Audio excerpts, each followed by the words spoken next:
Baik, dalam media pembelajaran kali ini kita akan mencoba untuk membuat tabel yang nantinya kita menggunakan database yang ada di XAMPP yang penggunaan toolsnya dengan menggunakan phpMyAdmin. Oke, yang pastikan dulu ya, pastikan dulu di sini Apache dan MySQL sudah dalam keadaan running. Ya. Kemudian nanti kita akan mencoba menampilkannya dengan menggunakan browser, yang menggunakan salah satu browser, baik bisa menggunakan Mozilla atau menggunakan Chrome. Nah, itu silahkan nanti disesuaikan. Di sini kita akan mencoba memanggil localhost. Ya. Kemudian di sini ada tab phpMyAdmin, kita klik phpMyAdmin. Kita tunggu. Oke, ini udah tampil. Nah, gimana caranya? Kita akan membuat nanti adalah database-nya mengenai database kampus, di mana field dan nama tabelnya di sini sudah ada. Tabelnya adalah mahasiswa. Kemudian field-nya atau kolomnya nanti ada name, nama, alamat, kota, jenis kelamin, dan tanggal lahir. Nah, kita masuk ke phpMyAdmin-nya. Pertama yang harus kita bikin adalah nama database dulu. Jadi tidak bisa kita membuat tabel kalau database belum ada, yang sudah kita siapkan belum ada di sini. Nah, kita buat database-nya dulu, yaitu namanya adalah kampus. Kebetulan di sini di sebelah kiri ini belum ada, nama tabelnya adalah kampus, belum ada. Cara membuatnya bisa menggunakan new yang ada di sebelah kiri, atau dari yang ada di database yang di tab atas ini juga bisa. Tinggal kita klik, kemudian kita membuat nama database.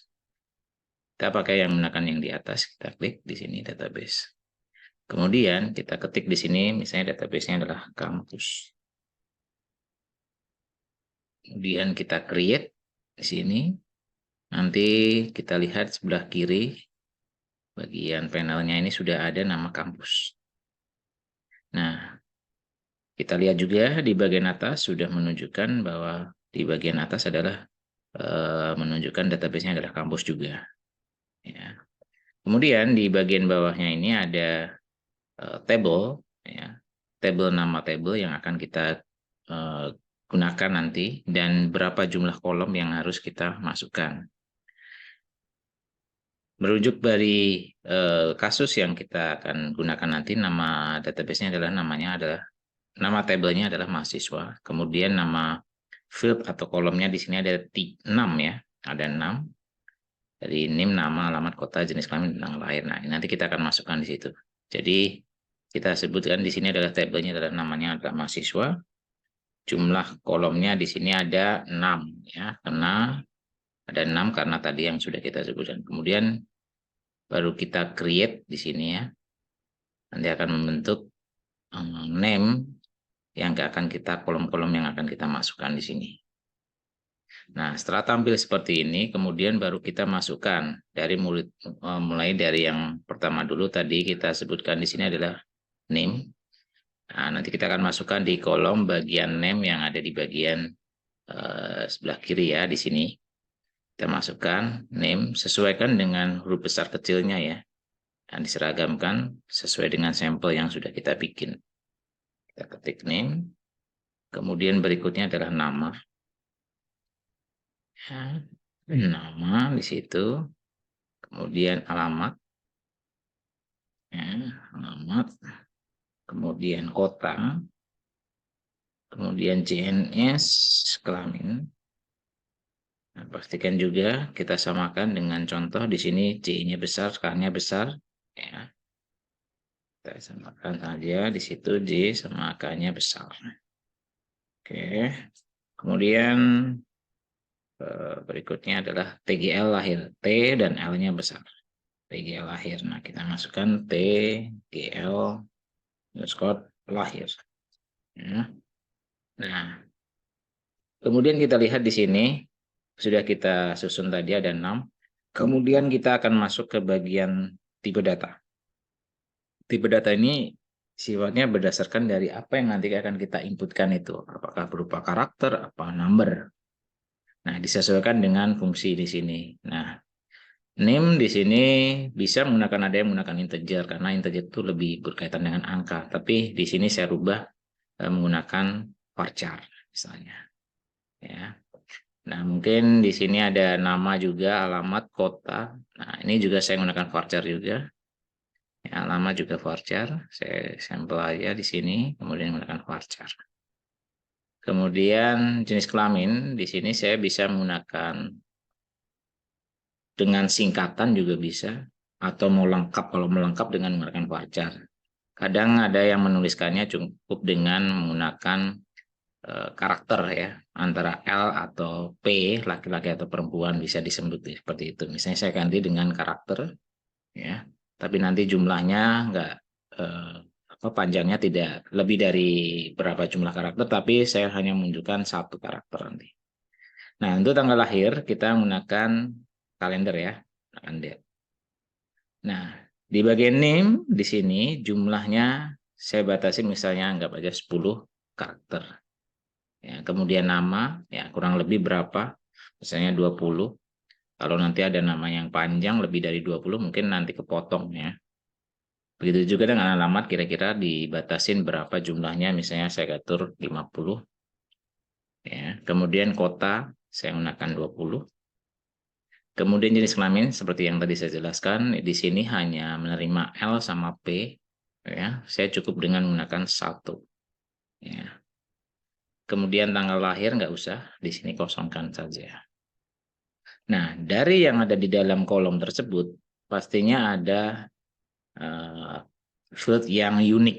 Unik artinya tidak boleh sama, karena nanti jika ada yang sama otomatis terjadi redundancy yang mungkin di database, materi database mungkin ada yang namanya redundancy, jadi kedobelan data ya. Nah, makanya untuk membatasi jangan terjadi double data, maka di sini harus kita cari mana yang kira-kira di antara 6 field atau kolom ini yang unik. Di sini ada nama, alamat, kota, jenis kelamin, dan tanggal lahir. Nama kemungkinan akan terjadi sama. Alamat juga bisa terjadi sama ya di dalam satu data. Kemudian kota, kota juga bisa terjadi sama ya. Kemudian jenis kelamin, apalagi ini kan banyak ya jenis kelamin yang sama. Kemudian tanggal lahir. Tanggal lahir bisa jadi sama. Nah, mungkin di sini di antara 6 ini yang mungkin field yang unik adalah di sini adalah jatuhnya ada di bagian name. Nah, untuk itu di bagian sebelah kanan di sini ada indeks, kita ganti dengan kita pilih menggunakan primary. Artinya primary itu adalah primary key. Ya, jadi yang tidak boleh ada data yang sama. Jadi kalau nanti ada data yang sama yang kita masukkan maka akan ditolak. Nah, jika semua ini sudah selesai ya, maka kita di sini ada tombol save ya, atau kita simpan, jadi nanti akan terbentuk dengan nama tabel mahasiswa. Nah, oke, kita save. Ini adalah susunannya yang tadi yang sudah kita bikin ya. Jadi ada 6 field atau kolom. Nah, untuk sementara kita ingin menambahkan data yang ini tentunya belum ada data yang terinput di sini ya.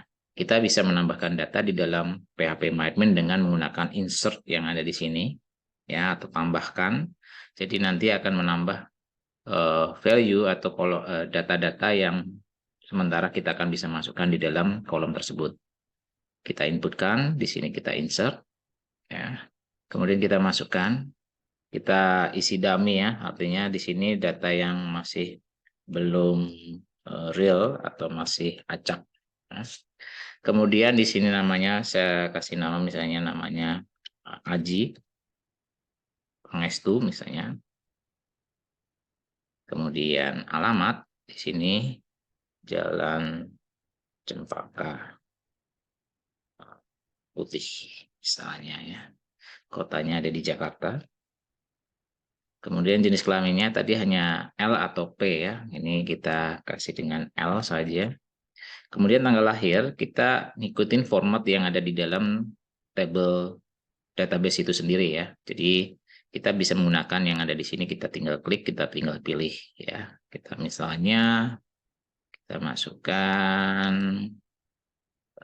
2003 misalnya bulan Juli tanggal 1 ya misalnya. Nah, di sini kita bisa langsung go, jadi otomatis dia akan terinput ya. Jadi sesuaikan dengan data yang kita masukkan. Dan di sini masih ada satu data yang mungkin kalau sekaligus pengen kita menambahkan baru lagi, otomatis kita bisa menambahkan di bawahnya ini lagi. Nah, jadi kita bisa contoh di atas ya, kita gunakan yang di atas, kita klik go. Nah, ini sudah checklist ya, warna hijau di sini bahwa dia sudah terinput. Nah, di bagian ini run SQL-nya ini, query-nya ini adalah perintah query yang untuk menginputkan data yang mungkin bisa dipelajarin di bagian database ya, khusus gimana caranya untuk menginputkan data dengan menggunakan query. Ya. Jadi di sini ada perintah query, dianggapnya dia sudah bisa menambahkan data ya di situ. Nah, untuk itu kita cek gimana cara mengeceknya. Di sini ada browse. Kita lihat browse-nya, klik. Maka data yang tadi kita inputkan sudah masuk. Ya. Nah, kita bisa di sini bisa ada beberapa ya, bisa menghapus atau mengedit, bahkan bisa mengcopy, menyisipkan dari data yang sama, kemudian kita ganti, hanya mengganti aja. Ya. Jadi tadi kita bisa menambahkan dengan menggunakan data yang ada di inputan dummy dengan menggunakan insert ini tadi, atau dari menggunakan perintah SQL juga bisa. Nah, tapi kalau menggunakan perintah SQL di sini nanti kita dengan menggunakan rumus, yaitu query-nya. Di sini sudah ada ya beberapa tombol yang ada di sini untuk menambahkan rumus tersebut. Nah, kemudian misalnya contoh saya menggunakan insert di sini.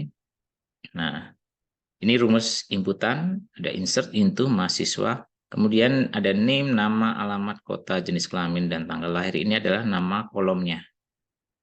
Sedangkan values ini adalah nanti yang akan kita inputkan. Misalnya contoh di sini name, ya. Di sini kita kurung sikunya sampai yang ada di values ini kita hilangkan dengan diganti dengan isi datanya. Ya, tadi pastikan ya jangan sampai data itu sama dengan data yang sudah ada. Kalau data yang sama akibatnya nanti akan ditolak. Kita ganti di sini nomornya misalnya saya ganti 0, 1, 2, 3, 4, 5, 6, 7, 8, 9 misalnya. Kemudian di berikutnya adalah berdasarkan dari urutannya setelah name adalah nama. Berarti kita masukkan nama. Nama boleh sama ya. Cuman yang tidak boleh sama adalah name-nya karena name itu adalah unik dan itu sebagai primary key. Nah, nama di sini kita bisa masukkan misalnya contoh misalnya Endah Kurnia misalnya. Ya. Pastikan juga di sini ada kutip ya. Kutip satu jangan dihilangkan karena itu menunjukkan untuk data nantinya yang akan dikirim ya. Jadi memang itu sudah baku penulisannya dia harus ada kutip ya, kutip satu di sini. Kemudian habis nama adalah alamat. Nah, silahkan diatur sendiri di sini misalnya Jalan Kencana misalnya. Jalan Kencana nomor 6 misalnya ya. Kemudian koma, kemudian berikutnya adalah kutip lagi untuk yang berkaitan dengan kota. Kotanya misalnya di Bandung misalnya. Kemudian jenis kelamin. Jenis kelamin kita tadi menggunakan L sama P, juga sama di sini. Di sini saya kasih dengan P, perempuan. Saya samakan di situ hurufnya besar ya, jadi nanti biar seragam semua. Kemudian di sini tanggal lahir. Nah, ini tanggal lahir harus sesuai dengan formatnya ya. Nah, ini formatnya biasanya adalah dari tanggal, bulan, tahun ya. Mungkin kadang ada yang harus disesuaikan, ada yang menggunakan bulan, tahun dulu, baru bulan, tanggal. Nah, mungkin ini kita masukkan misalnya anggap aja tanggal dulu, kemudian bulan, kemudian di sini adalah tahun ya. Nanti kita pastikan dulu apakah dia berhasil enggak. Kalau enggak nanti kita akan balik lagi, mungkin ada di edit juga bisa atau masuk di sini karena format itu harus kita tahu di situ. Nah, ini data sudah masuk di sini, sudah dituliskan di dalam query, baru kita klik di sini ada go untuk menyantumkan mengirim data akan tersimpan di dalam table. Kita klik go. Nah, ini sudah terinput ya. Nah, tapi kita harus lihat dulu apakah data itu sudah masuk. Kita lihat. Nah, sudah masuk. Cuman di sini tadi yang saya katakan di sini dimulainya adalah tahun dulu ya. Jadi tadi kan saya tanggal, bulan, tahun. Karena formatnya ngikutin yang ada di dalam database itu, maka di sini harus dirubah. Nah, makanya di sini kita bisa edit dari tombol di sini yang ada di sebelah kiri. Jadi mulai tahun, kemudian bulan, dan ini ya, tanggal. Dan kita atur, misalnya tanggal 2004, tanggalnya misalnya 14. Nah, jadi di sini menunjukkan tahun, bulan, dan tanggal. Kalau sudah, klik. Kemudian kita klik go.